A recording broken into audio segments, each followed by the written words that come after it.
नमस्कार, राम राम। हरियाणा देख रहे हैं आप। मैं हूं आपके साथ भावना त्रिपाठी। हरियाणा के मुख्यमंत्री नायब सिंह सैनी ने प्रधानमंत्री नरेंद्र मोदी के मन की बात कार्यक्रम को 170वें संस्करण पर कहा कि आज हमने प्रधानमंत्री के मन की बात कार्यक्रम के 170वें एपिसोड को देखा है।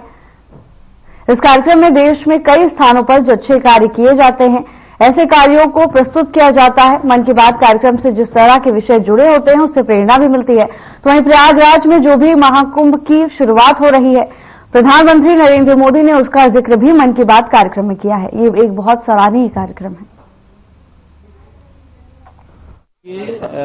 आज पंचकुला में बूथ नंबर 96 पे हमारे बूथ अध्यक्ष अनुराधा पुरी जी और रमेश राणा जी हमारे पार्टी के वरिष्ठ कार्यकर्ता हैं, उनके निवास स्थान के ऊपर आज हमने प्रधानमंत्री जी के 170वें एपिसोड को यहां पर सभी हमारे जो बूथ नंबर 96 के सभी कार्यकर्ता और यहां के लोगों के साथ हमने आज देखा है। क्योंकि हर बार आदरणीय प्रधानमंत्री जी जो मन की बात में जिक्र करते हैं, अभी हरियाणा का भी जिक्र आदरणीय प्रधानमंत्री जी ने किया है कि मलेरिया को लेकर के किस प्रकार से जागरूकता और उसके मलेरिया को रोकथाम के लिए क्या क्या प्रयास वो किए जा रहे हैं। चाहे स्पोर्ट्स की बात है और चाहे एफपीओज की बात है कि किस प्रकार से एक किसानों ने एक अपना एफपीओज बनाया, एक संघ इकट्ठा किया और उसके माध्यम से धीरे धीरे लगातार अपने कारोबार को एक ऊंचाइयों के ऊपर पहुंचाया है। ये ऐसा देश के अंदर विभिन्न स्थानों के ऊपर जो अच्छे कार्य कहीं न कहीं लोग करते हैं, ग्रुप में करते हैं, ऐसे लोगों के कार्यों को उजागर करते हुए देश के सामने प्रस्तुत करना और उससे प्रेरणा भी मिलती है। मन की बात के अंदर से इस प्रकार के विषय जुड़े होते हैं, चाहे वो फिट इंडिया की बात हो, चाहे अन्य कोई कार्य की बात हो। और हमारा एक पवित्र जो 14 तारीख से महाकुंभ शुरू हो रहा है प्रयागराज में, उसका भी जिक्र आदरणीय प्रधानमंत्री जी ने, क्योंकि हमारी संस्कृति संस्कारों के साथ जुड़े हुए ये सब विषय हैं, उसके बारे में भी आदरणीय प्रधानमंत्री जी ने मन की बात में उसका जिक्र किया है। बहुत कुछ इस मन की बात में हमें सीखने को मिलता है, प्रेरणा भी मिलती है, जिससे कि हम इस मन की बात के अंदर उन लोगों के कार्यों को देख करके हम भी आगे बढ़ सकते हैं। एक बहुत सराहनीय मन की बात का ये कार्यक्रम है और हमें अच्छा लगा है कि आदरणीय प्रधानमंत्री जी हर बार नई नई चीजों को इसके बीच में लोगों को बताने का। प्रधानमंत्री नरेंद्र मोदी के मन की बात सुनने के लिए प्रदेश महामंत्री सुरेंद्र पूनिया फरीदाबाद पहुंचे, जहां मन की बात सुनने के बाद उन्होंने प्रधानमंत्री नरेंद्र मोदी ने 2014 में मन की बात की शुरुआत की और सबसे अच्छी बात यह थी कि इसका प्रसारण आकाशवाणी के माध्यम से किया गया। प्रधानमंत्री नरेंद्र मोदी ने आकाशवाणी को एक्सपोजर देने का काम किया। प्रधानमंत्री नरेंद्र मोदी ने मन की बात से देश और दुनिया में अपना लोहा मनवाने वाले लोगों और अलग अलग विषयों पर चर्चा भी की है। तो वहीं उन्होंने कहा कि संविधान को लेकर उन्होंने अपनी राय रखी। उन्होंने कहा कि संविधान भारत की नस नस में है।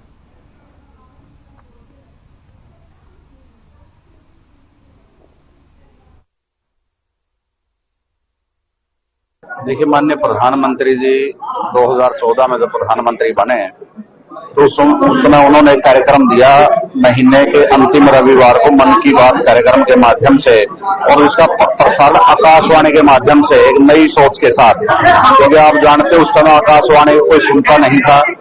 सबसे बड़ा काम तो माननीय प्रधानमंत्री जी ने ये किया कि जो हमारी पुरानी एक चीज आकाशवाणी थी, क्योंकि आकाशवाणी का महत्व बहुत पुराने जमाने से आता है और हमने सुना है, तो उसको एक एक्सपोजर देने का काम किया।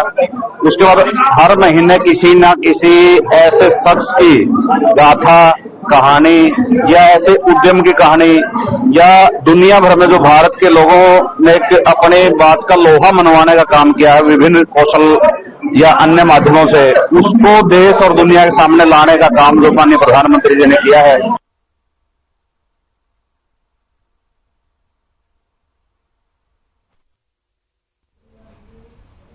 बीजेपी नेता जगमोहन आनंद का चुनाव को लेकर बयान सामने आया। क्या कुछ कहा, आइए आपको सुनाते हैं।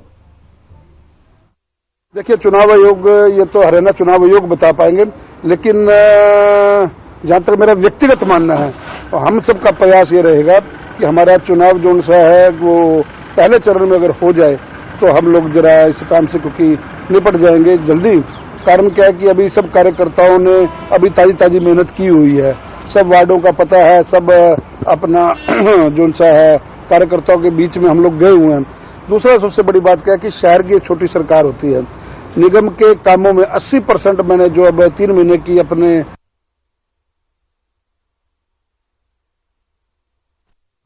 हिसार के कांग्रेस के सांसद जयप्रकाश ने केंद्र में देश की मोदी सरकार पर जमकर निशाना साधा। सांसद जयप्रकाश देश के पूर्व प्रधानमंत्री मनमोहन सिंह के अंतिम संस्कार के दौरान राजघाट पर स्थान न दिए जाना अति निंदनीय है। जेपी ने कहा कि देश के प्रधानमंत्री मनमोहन पंचतत्व में विलीन हो गए। मनमोहन सिंह पूरी दुनिया और देश के रत्न थे, अर्थशास्त्री थे, भारत को उभारने वाले थे। भारत देश 90 दशक में आर्थिक हालत खराब थी, तब पूर्व प्रधान चंद्रशेखर ने प्रधान ने मनमोहन सिंह की राय लेकर काम किया, देश अच्छी हालात में पहुंचा था।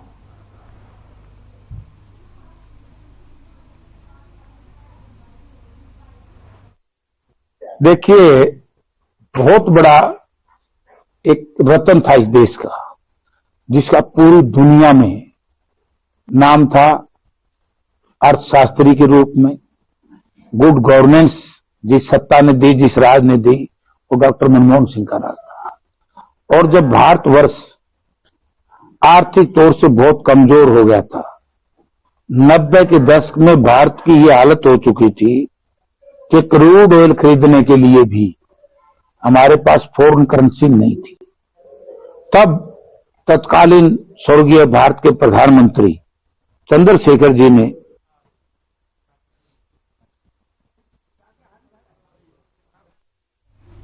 पूर्व सीएम स्वर्गीय ओम प्रकाश चौटाला की अस्थि कलश यात्रा का समापन हो गया। धर्मनगरी कुरुक्षेत्र पहुंचे हरियाणा के पूर्व सीएम ओम प्रकाश चौटाला के अस्थि कलश कुरुक्षेत्र की पंजाबी धर्मशाला में जयराम संस्थाओं के परमा अध्यक्ष ब्रह्मस्वरूप ब्रह्मचारी महामंडलेश्वर स्वामी ज्ञानानंद महाराज बंसीपुरी और अन्य संतों की मौजूदगी में हजारों लोगों ने श्रद्धा सुमन अर्पित किए। कुरुक्षेत्र के सन्निहित सरोवर में अस्थियां प्रवाहित की गई। तो वहीं स्वर्गीय ओम प्रकाश चौटाला के पोते अर्जुन चौटाला ने कहा कि ओम प्रकाश चौटाला का कुरुक्षेत्र की धरती से विशेष लगाव रहा है। विधायक अर्जुन चौटाला, आदित्य चौटाला के साथ सैकड़ों कार्यकर्ताओं ने सन्निहित सरोवर पर अस्थि विसर्जन किया।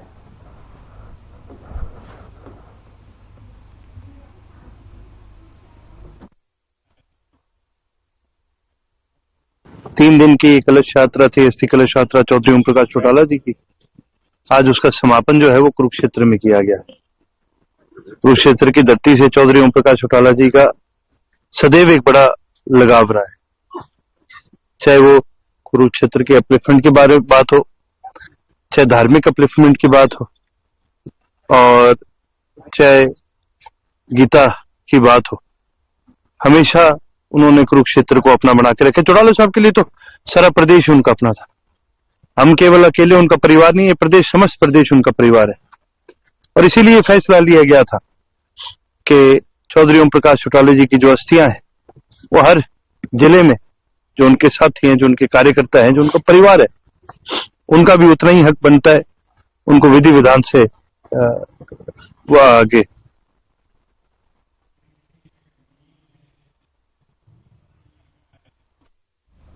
नीलोखेड़ी हल्के के तखाना गांव में 35 वर्षीय युवक की जलकर मौत हो गई। युवक का शव उसी के बिस्तर पर जली हुई हालत में मिला।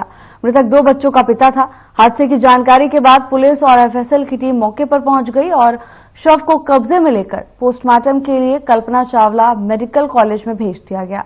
तो वहीं पुलिस मामले की जांच कर रही है।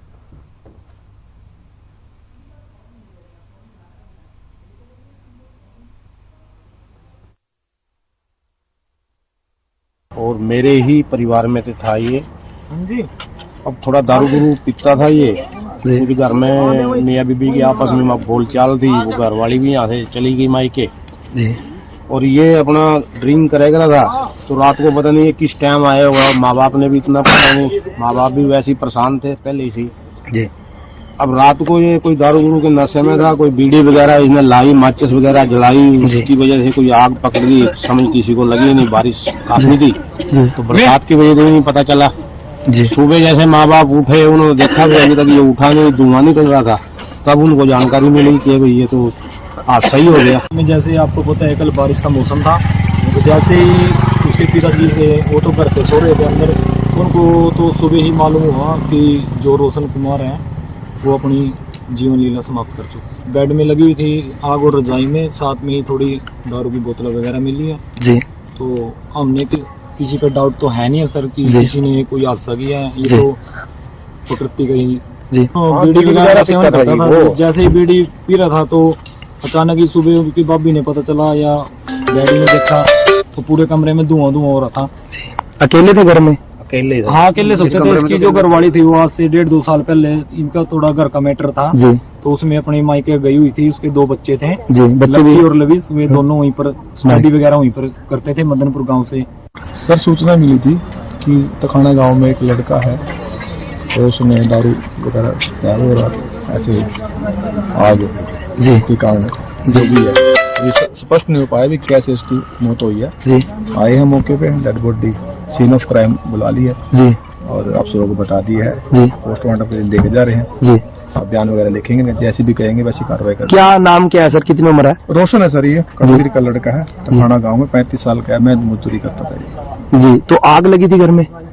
सर ये कन्फर्म नहीं है क्योंकि वो दारू वगैरह पीता था, हो सकता है बीड़ी लगाते हुए या कुछ वैसे आग लग गई हो जी, तो बेड पे ही उसकी मौत हो गई।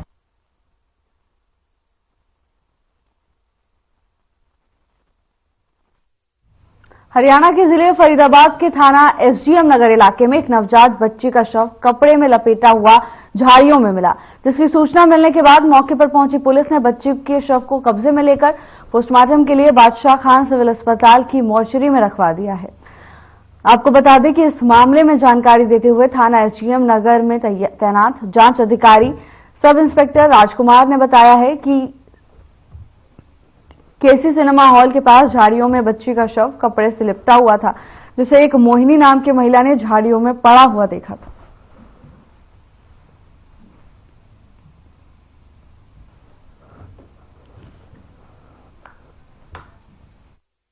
आज हमें सूचना मिली थी कि 5 नंबर केसी रोड मच्छी मार्ग के सामने एक नवजात शिशु मिला हुआ है।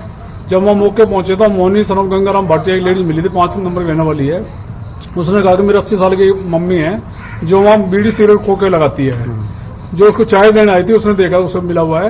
जो अपने बच्चे हालात देखे मेरे तो उसको वीडियो बना के साक्ष्य में डाल के जो हमने डॉक्टर के ऊपर उसे प्रमुख पोस्टमार्टम कराने के लिए बीके मोर्चे में रखा दिया। कितने दिन का बच्ची कितने दिन की लगती है? लगने से 2-3 दिन की पुरानी लगती है। क्या लड़की है वो? नोचा हुआ कुत्ते द्वारा नोचा हुआ है। तो सूचना मोहिनी द्वारा मिली? मोहिनी द्वारा मिली है। अभी क्या कार्रवाई की जा रही है? अभी 94 का एफआईआर दर्ज कर दी गई है 94 बीएनएस में।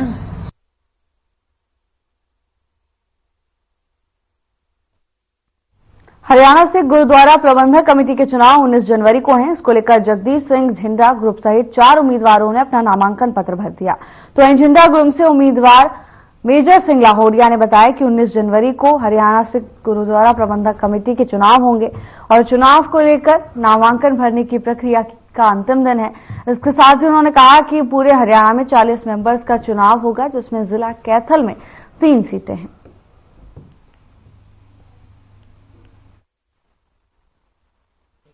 सिख गुरुद्वारा मैनेजमेंट कमेटी का 19 जनवरी ਨੂੰ ਚੁਣਾਵ ਹੋਣ ਜਾ ਰਿਹਾ ਹੈ।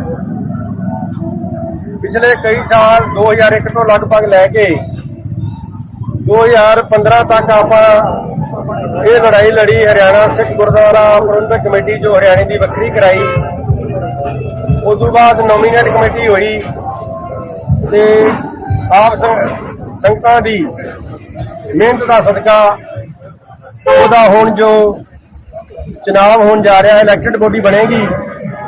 ਉਹਦੇ ਵਿੱਚ ਹਰਿਆਣੇ ਦੇ ਵਿੱਚ 40 ਮੈਂਬਰ बनने में।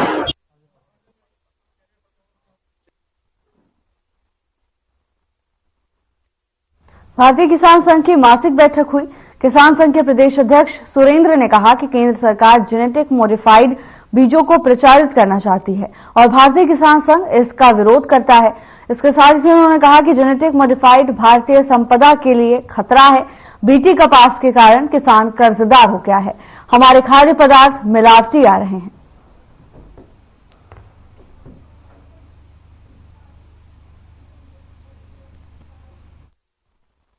ये वैसे तो जो परंपरा की हमारी मासिक बैठक होती है वही बैठक थी, लेकिन इस बैठक में विशेष रूप से जो केंद्र सरकार जो है वो कंपनियों के दबाव में जेनेटिक बीजों को प्रचारित करना चाहती है, तो भारतीय किसान संघ इसका विरोध करता है और भारतीय किसान संघ ने सभी सांसदों को ज्ञापन देने का निर्णय लिया है और उसमें से 4-5 सांसदों को हमने ज्ञापन दिए हैं।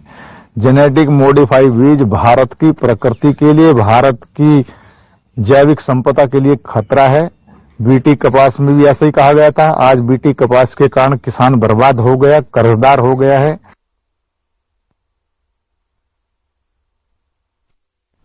सामाजिक संस्था सर्व कल्याण मंच की तरफ से बवानीखेड़ा में निशुल्क स्वास्थ्य जांच कैंप लगाया गया, जिसमें नागरिकों की स्वास्थ्य जांच कर उन्हें दवाइयां भी बांटी गईं।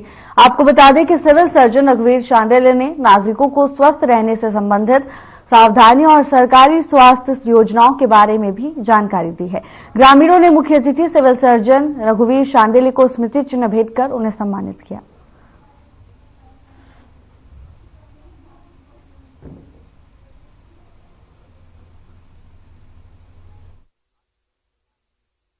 हमारा मेडिकल कैंप का आयोजन किया गया। इसमें जो क्रोनिक डिजीज के जो ब्लड प्रेशर है, शुगर है, कैंसर है, HIV पॉजिटिव है, इसके बारे में अवेयरनेस बताई गई और जितने भी पेशेंट आए थे उनका हेल्थ चेकअप किया गया और उनको मेडिसिन दी गई। और ये जो रूटीन है, हम हर महीने कोशिश करेंगे जितनी पेशेंट है डायबिटीज, हाइपरटेंशन, उनको हम स्क्रीनिंग करके डायग्नोज करके उनको हर महीने पूरे 1 महीने की दवाई दी जाए। ये जो एक्टिविटीज है आज ये हर महीने कंटिन्यू रहे, ताकि जो पूर्व के गांव के निवासियों को हेल्थ सर्विस का ज्यादा से ज्यादा फायदा हो। सर्व कल्याण गाँव पूर्व में कैंप लगाया है जी। डॉक्टर साहब ने गरीबों की हेल्प कर रहे हैं जी, हमें बहुत बढ़िया इलाज कर रहे हैं हमारे और सही देख रहे हैं, देखभाल कर रहे हैं और फ्री में दवाई दे रहे हैं। हमारे गाँव पूर्व का आदिवासियों का बहुत भला कर रहे हैं। हम तो बहुत बहुत धन्यवाद करें जी डॉक्टर साहब का और हमारे गाँवपुर की जो टीम है जो डॉक्टर साहब की, और जो हमें फ्री में हमारा भला करते हैं और दवाई देते हैं। हमें सारी जनता का भला होता है जी। जो गरीब परिवार के आदमी हैं उनका तो और भी बहुत भला होता है जी। उनके लिए बहुत बहुत धन्यवाद जी डॉक्टर साहब का। मैं गाँवपुर से सुनील मास्टर। तो हमारे गांव के अंदर ये संस्था के द्वारा लंबे समय से विभिन्न प्रकार के कैंप लगाए जाते हैं। जैसे सर्व कल्याण मंच ने हमारे गांव में सबसे पहले एक मुहिम चलाई थी हर घर बेटी के नाम। उसके साथ साथ सांस्कृतिक कार्यक्रमों को लेकर के, सामाजिक कार्यक्रमों को लेकर के, और आज ये कैंप लगाया गया है सर्व कल्याण मंच के द्वारा, जिसमें विभिन्न प्रकार की बीमारियों का इलाज, यहीं पे दवाइयाँ वितरित भी की जा रही है। सर्व कल्याण मंच का बहुत बहुत धन्यवाद जिन्होंने इस प्रकार के कार्यक्रम का आयोजन किया है, जिसमें मुख्य रूप से डायबिटीज है, मधुमेह है, सांस की बीमारी है, घुटनों का दर्द है, कड़ का दर्द है, और अब तक तकरीबन 70 के आसपास OPD हो चुके हैं। और संस्था का बहुत बहुत धन्यवाद जिन्होंने इस प्रकार का कार्यक्रम हमारे गांव में आयोजित किया।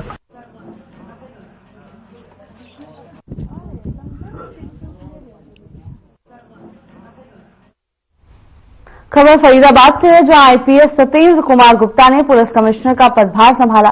बता दें कि राजेश दुक्कल DCP हेडक्वार्टर अभिषेक जोरवाल के साथ सभी अधिकारीगणों ने नवनियुक्त पुलिस कमिश्नर का स्वागत किया। फरीदाबाद में IPS सत्येंद्र गुप्ता ने अपना पदभार संभाल लिया है, तो वहीं उनके पदभार संभालने के दौरान सभी अधिकारियों ने उन्हें पुष्प गुच्छ भेंट कर उनको सम्मानित किया। इसके साथ ही फरीदाबाद के नवनियुक्त कमिश्नर का कहना है कि वो अपने कर्तव्यों का निर्वहन पूरी ईमानदारी से करेंगे। तस्वीरें फरीदाबाद से हैं, जहां अधिकारी नवनियुक्त कमिश्नर को पुष्पगुच्छ भेंट कर उन्हें सम्मानित कर रहे हैं। कमिश्नर भी हाथ मिलाकर सभी का अभिवादन उन्होंने स्वीकार किया। IPS सत्येंद्र गुप्ता ने फरीदाबाद में कमिश्नर का पदभार ग्रहण कर लिया है और दफ्तर पहुंचकर उन्होंने सभी अधिकारियों और पुलिसकर्मियों से मुलाकात की। इसके साथ ही सभी अधिकारियों के साथ एक बैठक भी की गई, चर्चा हुई। आगे लॉ एंड ऑर्डर को मेंटेन करने के लिए इस बैठक में चर्चा हुई है। पदभार संभालते ही एक्टिव मोड में आ गए हैं और सभी तैयारियों का, व्यवस्थाओं का जायजा लेते हुए नजर आए।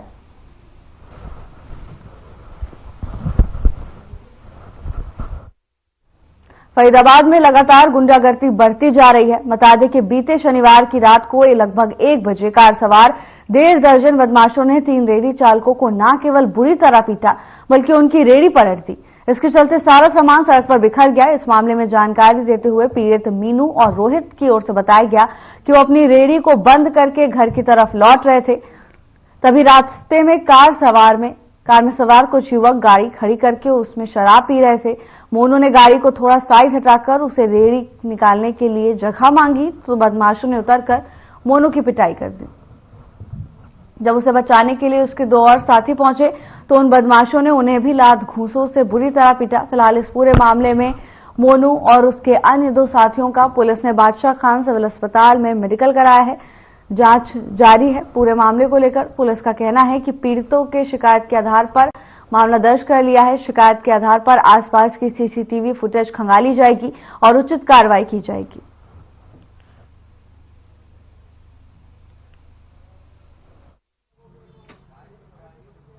रहे थे रेडी में अंदर को कर रहे थे इस गोदाम में और उसने आगे पलते लाल मारी थी रेडी। क्यों मारी? वजह क्या थी? ये नहीं मालूम। वही तो वजह होगी वैसे तो। शराब और पी के आए थे। हाँ। और हाथी आगे करते गए वो साइड में हटा जाइए अगर बात पे वो आएगा 7-8 जने बुन्ना पकड़ ले। कोई रेडी टच हुई गाड़ी से क्या हुआ था? वो कह रहे हो साइड में करी से साइड करेंगे यार बड़े भैया साइड में तेल लो जाइए अगर बात पे वो आएगा सगरे। गाड़ी में कितने लोग थे? गाड़ी में 7-8 जने। तो क्या किया आपके साथ? और 2-3 जने मन तो भगा के बुला खिलाए हैं। हाँ फिर एक हमारा भाई था मन से घसीट के लाए थे उसके मोह लात मारी। और आपको मारा है? हाँ जी। कितने लोग थे जिनको पीटा है? कम से कम 15 जने। और आप कितने लोग थे? हमें 3 जने। आपका नाम क्या है? मोनू। तो आपकी रेडी पलट दी? हाँ जी। ऊपर से वीडियो का बनाई है।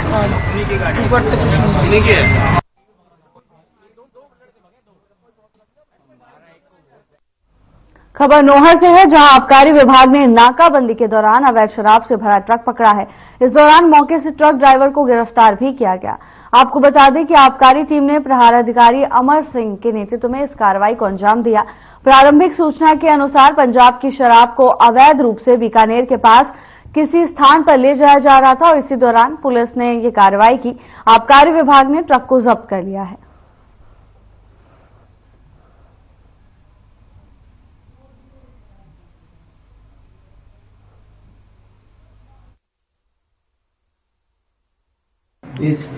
आज जो कार्रवाई हुई है श्रीमान जिला आबकारी अधिकारी महोदय श्री संजीव पटावरी जी के निर्देशन में आज इस 1 माह में ये जिला हनुमानगढ़ के आबकारी विभाग द्वारा तीसरे ट्रक की बड़ी कार्रवाई है। तो आज ये रावतसर से हनुमानगढ़ मेगा हाईवे पे ट्रक में भरी शराब जिसमें 200 कार्टून पंजाब निर्मित है, जिससे एक मौके पे एक मुलजिम को गिरफ्तार किया गया है। कहाँ का रहने वाले सर? हाँ जी। कहाँ का रहने वाला है? ये फलौदी का रहने वाला है। ये यहाँ से इसकी मुखबिर की सूचना प्राप्त हुई थी कि पंजाब की तरफ से एक ट्रक में शराब भरी हुई है और जो ये रावतसर से होती हुई बीकानेर को जाए।